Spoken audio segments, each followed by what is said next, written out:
Эпичная битва! Call of Duty против Battlefield!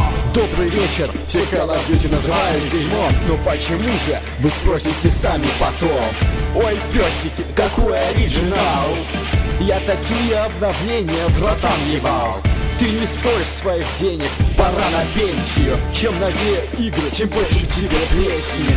Пора в окошко убираться, с пути смываться. Ответ будет так же плох, и не старайся. А мне нечего ответить на твой паршивый куплет. Ты словно нозем сдулся, новостей уже нет. Здесь призраков подряд, прямиком из диких лесов. Пришел тебя изничтожить, как стая волков ослов. Если вдруг не замечали, что под все эти годы лишь пидоры играли на нормальный сюжет, всегда сбивали, что делали мы, двери выбивали. И наш собаки умнее списна, что у всех же играх не умирай ни раз. Твой отек сказал, зайди экстаз, а тебе отвечу, повинил тут сразу. В твоем ответе я слышу только визг собак.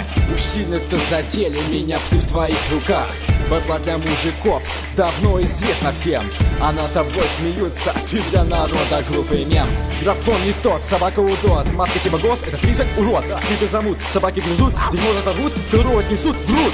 Батла твой Робин Гуд, проложи маршрут, устрой баламут, тебя все там ждут. Икона графодрочерства, идол шкала. Ты синонимом этих слов, являешься здесь ты. Поверху взрыва, прихуя не еще взрыв и небоскреб. Вот логика программистов, кто этот бред создает. Зомби-мод мультиплеер, все высший класс. Нормальный пацан, Call of Duty не выдаст. Но если ты школьник пидорас, голос из него давай прямо сейчас, я уже вижу, ты, сука, предал нас. Слой пульш банды, их не берут спецназ.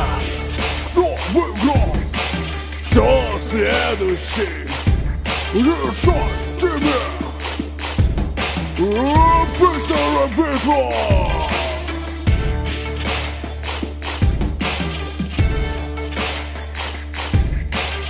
А если вы решили все-таки лично опробовать, что же лучше, Call of Duty или Battlefield, то можете сделать это, купив игру в нашем магазине. Ссылка в описании.